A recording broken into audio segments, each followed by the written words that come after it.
Slim Thug, right? Slim Thug had a conversation on Instagram Live, and he did about an hour Instagram Live, and somebody sent it to me later. And he was talking about money, ownership, masters, and he even mentioned Master P possibly going broke, and all of our older rappers and older OGs going broke. And I want to get into Diddy. I want to get into a lot of different things with regard to money today, but he did an Instagram Live, and I actually like Slim Thug, and I'm not even talking about his music. I like his business acumen and his business sense. It's funny because Slim Thug is not even a major label rapper. Never has been, never will be, according to him. But he had a conversation and he was breaking down um, ownership. And it kind of sparked some thoughts in my mind because I had just got done watching Simba. Now, Simba was on Earn Your Leisure, and he was talking and speaking to why it is that he was willing to give up his masters. And I see this conversation happen amongst black people and black culture on a regular basis, as far as they always having this debate about money, ownership, why you need to own black ownership or whatever.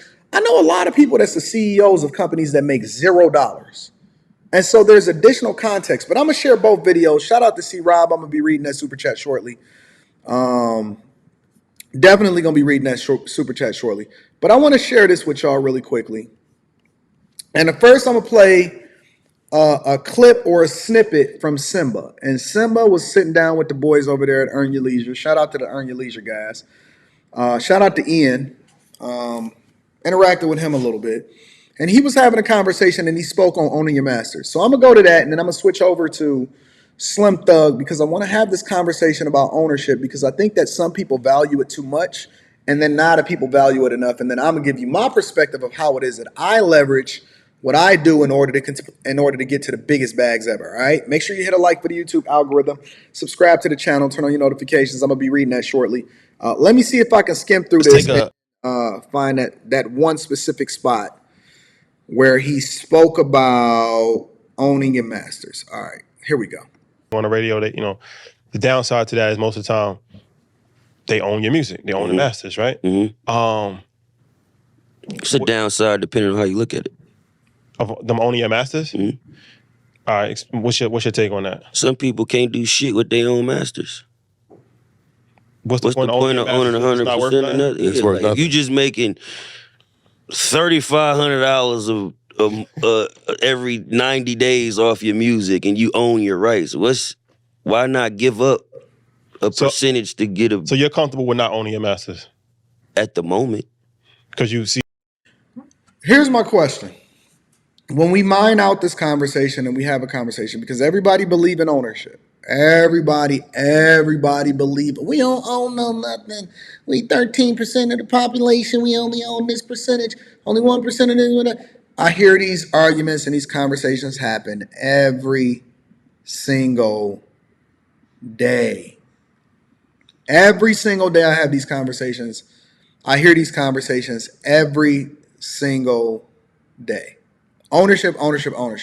Now, what Simba is saying is a lot of these guys is talking about owning their masters, but what is it really worth? See, we're not talking about Taylor Swift. We're not talking about Kelly Clarkson. We're not talking about Michael Jackson. We're not talking about Slim Thug, Paul Wall. We're not talking about Master P's No Limit. We're not talking about Cash Money, Drake, and all of that other type of stuff. Because it's a cajillion. We're not even talking about Sir Mix-a-Lot. It's a cajillion rappers, singers, and we gonna break it out all the way into everything. We're not just gonna talk about ownership with regard to music, right? But entertainment is one of the biggest things, right? He's saying, what's the point of owning 100% of nothing? 100% and you making $3,500 every 90 days, every 3 months, every quarter. Let me continue to play this. In the future, you want to own your masters? Okay. But right now, you're looking at it from a standpoint where... Shout out to Mrs. Crow T. Shetty. I'm going to be reading that super chat shortly. You're sacrificing not owning your masters now to get to the point where you have stardom. So your masters... Deeper than stardom for me, it's also learning the industry. It's learning the game. So let's say one day I'm not in a situation with Atlantic, I'll still know who to call and who to talk to and who does what in what department at Apple, who does what at Spotify, and who I need to talk to get playlisted over there. So it's deeper than just stardom, it's learning the system. So one day I'm gonna have to create my own, and then I'll know who to go to make that spark. The time has come, ladies. So he's basically saying that it's more important for him to build the relationships and take initially get a partnership in which he gives away a percentage and don't necessarily own the masters, especially when he's trying to build himself up versus trying to own everything when you don't necessarily have anything in which people want to buy. So let me go over to Slim Thug, because Slim Thug has a completely different perspective.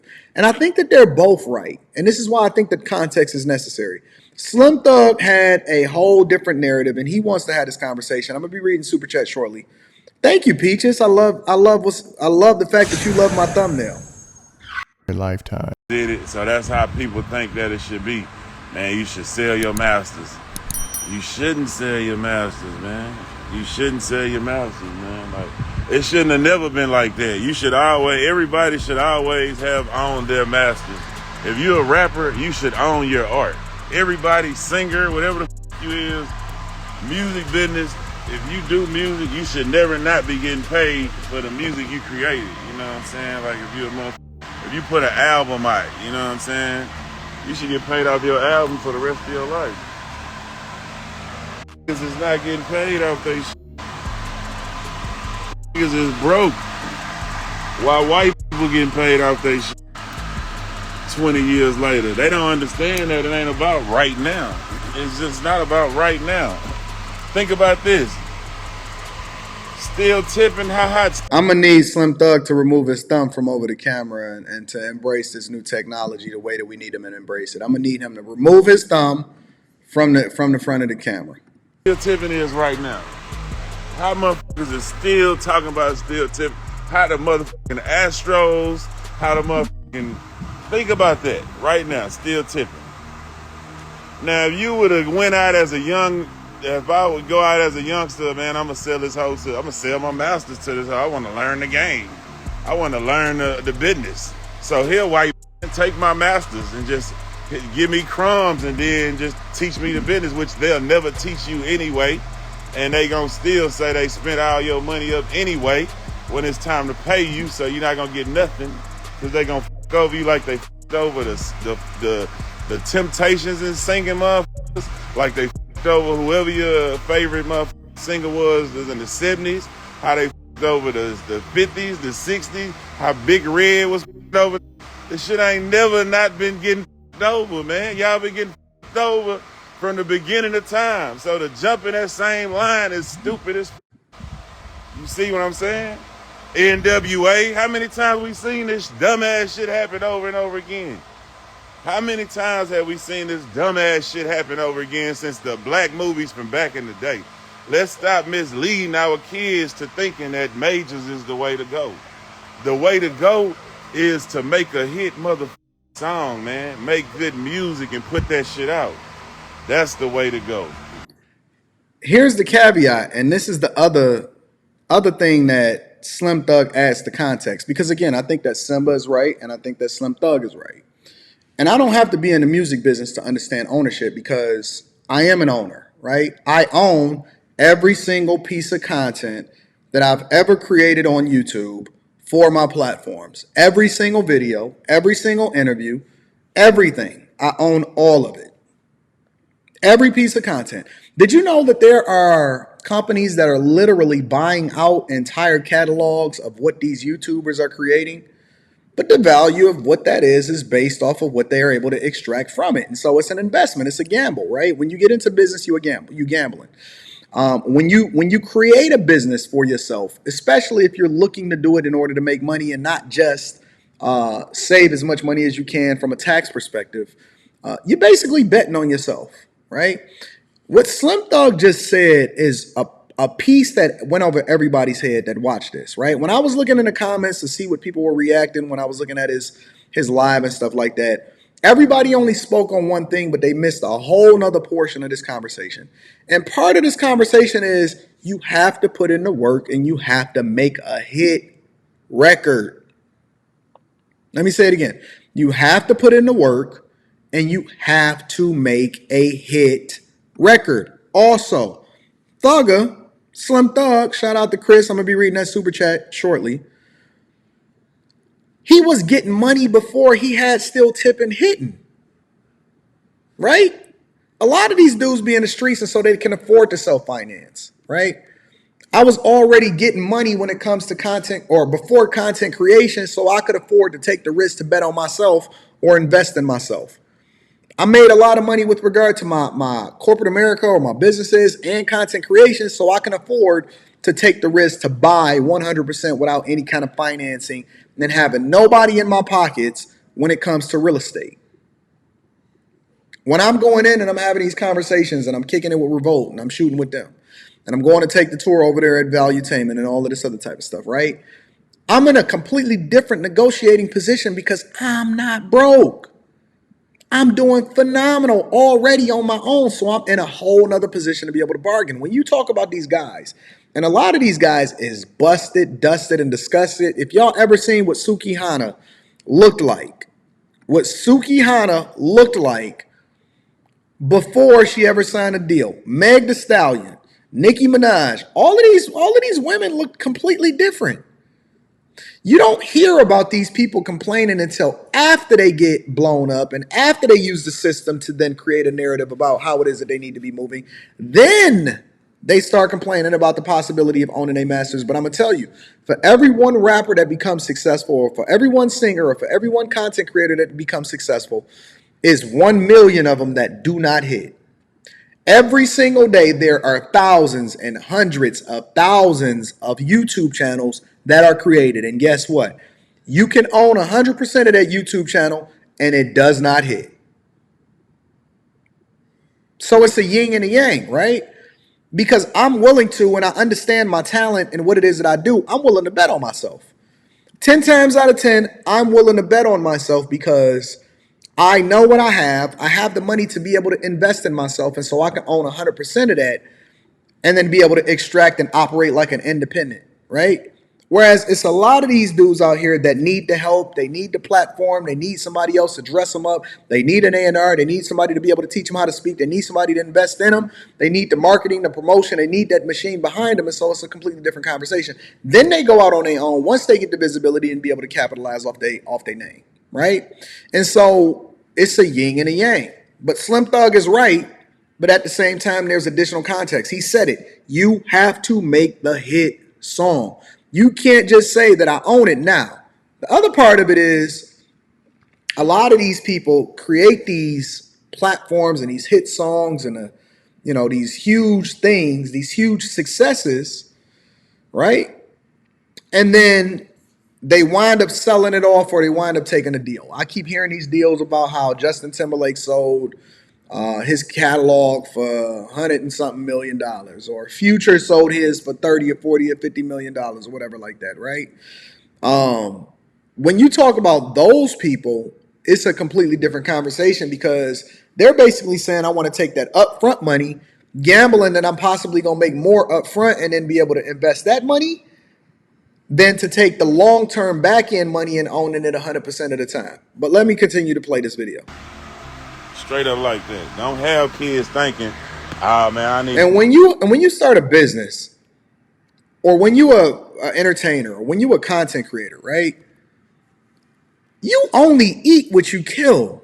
I want to add that in there also because again, the value of something is what people are willing to pay for it. Is based off of whether or not you create a product that people actually want to support and love. It's a gajillion LLCs and businesses that people have created that have generated zero revenue. It is people don't understand. Being a YouTuber is hard. It's hard. That's why when somebody say, oh, Anton, you only got 160,000 subscribers on that channel, and you only got 180,000 subscribers on that channel, and you only got 30 on that channel, and fuck, I got mine out the mud. But now, if you knew what I was busting down on the back end, you'd probably change your tune because these ones that got 1 million subscribers and 1.5 million subscribers, they don't make as much money as me. However, my point is that it's a bunch of people that own 100% of something that ain't worth shit. So you keep talking about ownership too. Some of y'all need to go work for somebody else. Some of y'all need to go and work for somebody else because some of y'all ain't hitting like that and you just ain't got it. This ain't your lane or that ain't your lane or being a rapper. I know a dude that's still trying to be a rapper and he got to be goddamn 56, almost 60 years old talking about, yeah, I'm going to hit one day. Fam, your family need that 401k, big dog. They need them benefits.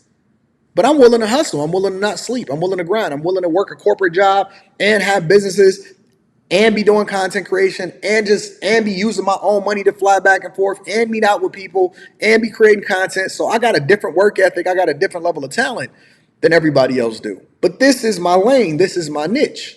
You know what I'm saying? Let me play a little bit more of this. To sell my masters to a major to learn the business, and after my 4 hot albums, and I'll never be shit again if I'm just an average rapper, who usually average rappers have 1 or 2 albums and you done sold all 4 of your shit for $250,000 and you broke back in the hood. That shit ain't a good idea now. You feel me? Like, I done seen this shit 1,000,000 times, man. I'm telling you, I done seen this shit 1,000,000 times. Because I know, don't know. This shit is what's happening and what's been happening forever. And you want to jump back in that same line with the rest of them dumb motherfuckers who keep complaining every day. See, the thing is, though, lie. You can't trust rappers' advice a lot of the time. Because even when they broke, they gonna act like they ain't.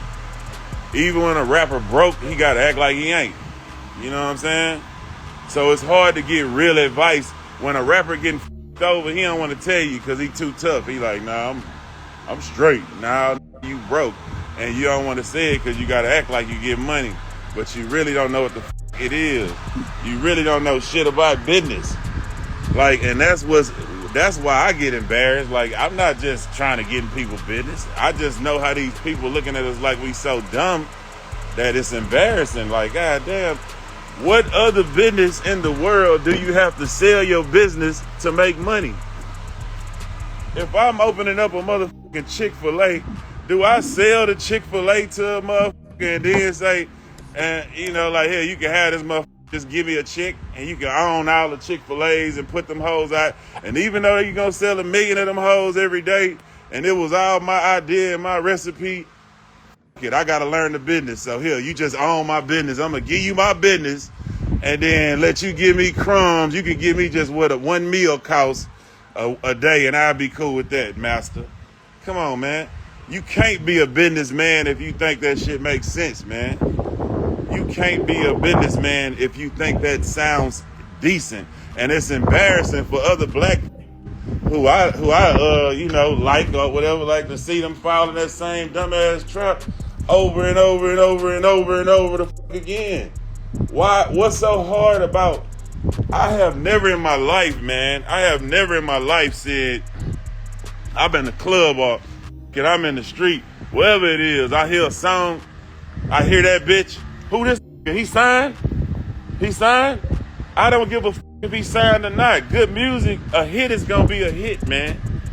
Point blank, period. A hit is gonna be a hit. Stop trying to hop to the top. Stop trying to skip the work up the hill. Stop trying to do all the fake shit with the fake views and get them to pay for this. Stop needing their help if you really a rapper like that. If you really that, stop needing their help. Start being able to do it without them. If you really that, you know what I'm saying? Only way you should be going with them is if you trying to scam them, because they already trying to scam you, kid. Only way you should go over there is if you trying to scam them and you like, man, I really can't rap that good, but fuck it, I'm gonna go get this quick check they giving me, and then I'm gonna just live off of that shit I'm gonna flip it 1,000 times. That's the only way you should be getting a major record deal, because them folks is sticking ass. Let me ask y'all a question really quickly. What is up with this scamming culture? Shout out to Ray Sean. I'm gonna be reading that super chat shortly. What's up with this whole culture? This whole, and again, listen, I don't understand what this whole scamming culture is. Like, I don't understand what the whole idea of I got to get you before you get me and all of that other type of stuff. I don't understand that. Like, why is it why we can't just figure out how to add value to each other? And again, I think that Slim Thug is right in a lot of the things that he's saying. But why is it that we can't just add value into people? And then if you do the deal or you sign a contract, you meet your expectations, you get paid, I get paid. If you decide that you want to go your own way after the contract is over, why is it a them against us versus I'ma just do good business 100% of the time? If you sign a deal, if you sign an expectation and is looking to meet an expectation with your job, why wouldn't you then execute successfully at the job? I don't know. Let me finish playing a little bit. Unless you down with Pride Month, you need to not do that. You need to think like a businessman for one small second. What business do you have to sell them your business, and they give you crumbs off your business, man? Come on, man. Where we do this at? We don't do this. Nobody does this but our dumb ass. We the only dummies who doing this. We the only dummies who doing this. And it's embarrassing to a who out here really getting some money and owning his shit to see them keep y'all over and over and over again. And it's more embarrassing to see successful men keep co-signing this shit like, yeah, man, I just put my shit out there. I don't want to hear no rap. I don't care if you own a fucking Rolls Royce. If you don't own your masters, you not that. You ain't a real boss because you needed to go get a loan from somebody. You ain't a real baller because you had to go get help from people. So don't talk no boss balling shit to me if you don't own yourself, man. Like, that is true, and I say this all the time, and a lot of people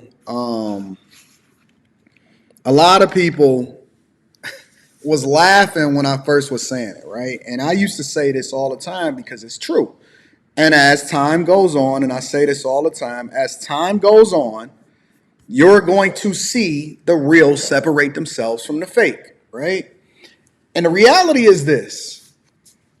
A lot of your favorite celebrities, they broke. They broke. I don't care what Google was telling you. Shout out to Leonardo. I'm going to read those super chats shortly. I don't care what Google telling y'all. I don't care what Forbes is saying the potential celebrity net worth is and all of that. It's bull. It's nonsense. It's wrong. It's absolutely wrong. It's not an accurate reflection. Listen, I don't care how many cars that they rent in and they not even writing it off from a business perspective in order to promote themselves effectively. I don't care how much fake jewelry these dudes got on and how many fake bust down watches that's not even real, that don't even hold its value over time. I don't care how many moissanite diamonds you see these people running around with. I don't care how many albums that you think that these people have sold and all of this other type of stuff. A lot of these people are broke, family. Listen, the higher up you get, the more you can separate the real from the fake. When you run into these people, I'm telling you, Instagram followers is not a reflection of how much money somebody got in real life. Some people know how to use the visibility in order to, leverage that in order to translate that into marketing themselves more effectively and all of this. But I'm telling you, these dudes that's running around,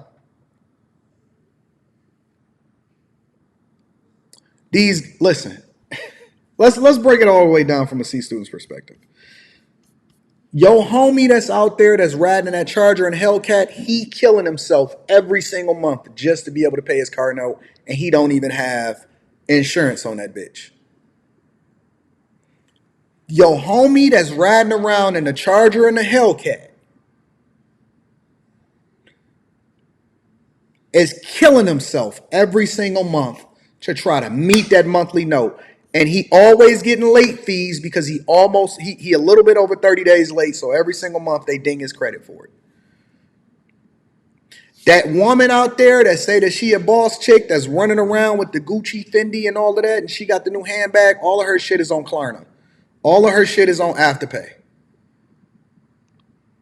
All of their stuff is on. Listen, my little Hyundai back home, my personal vehicle, that shit don't even got 5,000 miles on it. Paid for, no car note. Rita's Tesla, paid for, no car note. Porsche, no car notes. Benz, no car notes.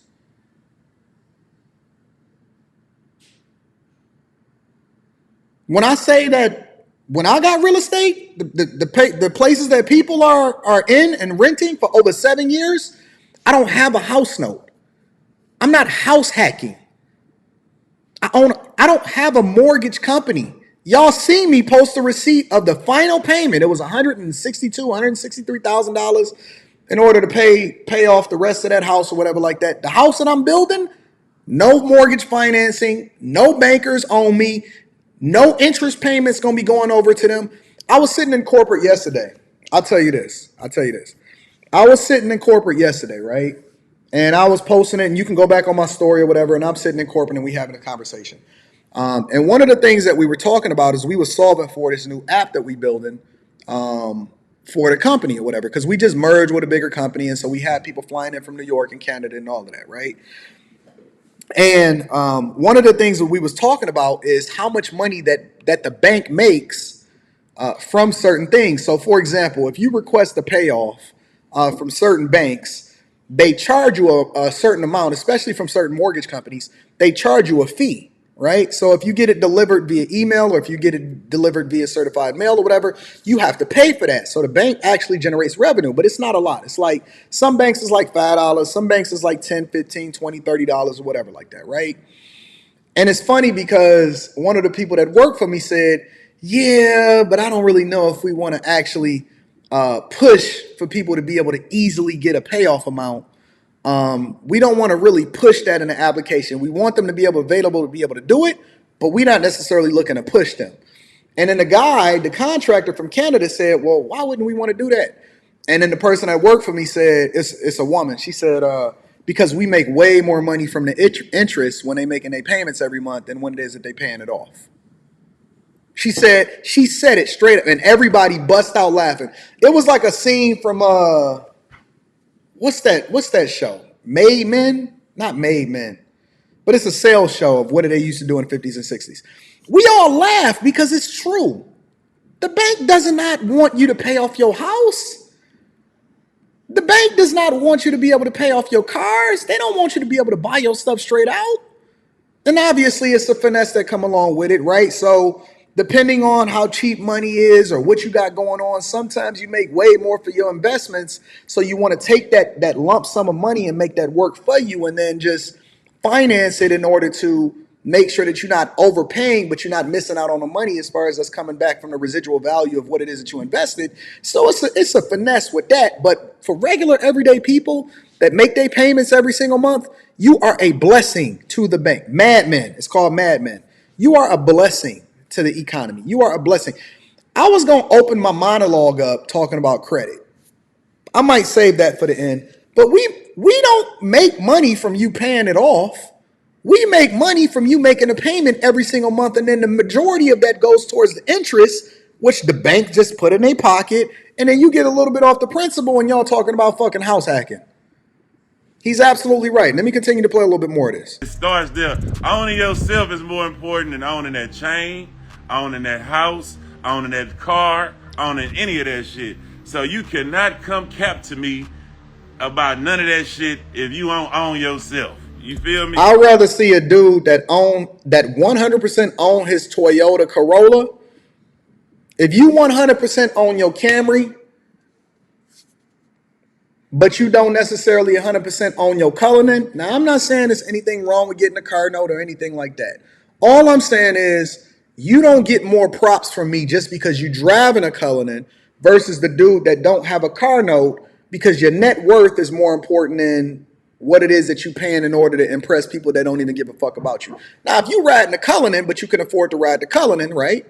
which is cool, right? Do whatever you got to do, whatever it is that you got to do to get it. Go and get that shit or whatever. All I'm saying is we need to recondition how it is that we think about wealth, right? Because if you can't afford it, but you're doing it in order to impress other people that don't even care about you, then we got to have a different conversation, because it's probably best for you to go and get that Camry that you truly can own 100%, and then work your way up to the Cullinan by then making the investments that you're supposed to make in yourself and then also in your business. And that's what you need to stand on as a man, what the history did. I mean, what everybody else did. Everybody did dumb shit.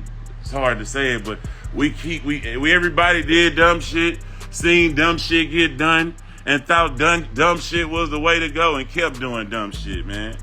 And even niggas like Master P look like they falling on hard times these.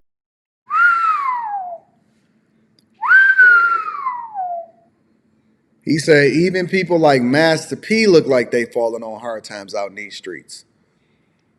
Y'all got to be careful.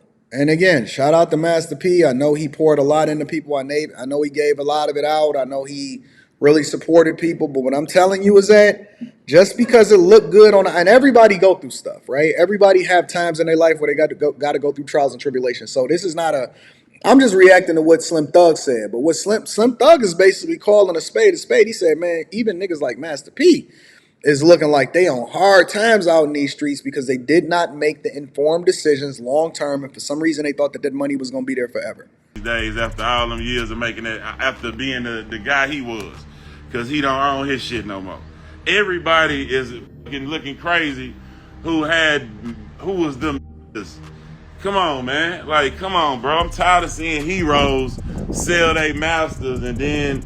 Somebody in the chat said, dang, why Master P catch a stray? He ain't throwing a stray at Master P. He using it as an example to have a conversation with people in truth. He's saying, listen, I ain't saying Master P broke. He said he is looking like that way, and all of our OGs is not in a position because when they was getting money, we not taught how to invest our money. We just say buzzwords, ownership, this, that. Nobody actually is giving you real information and real sauce on how you can flip that money or how you can leverage that or why you should hold long term. I put on Twitter probably a few days ago and I said, man, I'm a long-term investor in building these houses and owning this stuff, but to see the appreciation and what some of these houses is going for and knowing that I own 100% of it, sometimes it can be tempting. I'm going to be honest with you. Sometimes it's tempting to go and get that $500,000 with, 200,000 of it is pure profit. It can be tempting. It is the most tempting thing in the world. When you can know you can go and extract $500,000 from that thing, almost 200,000 of it is going to be pure profit from what it is that you pay for that, right?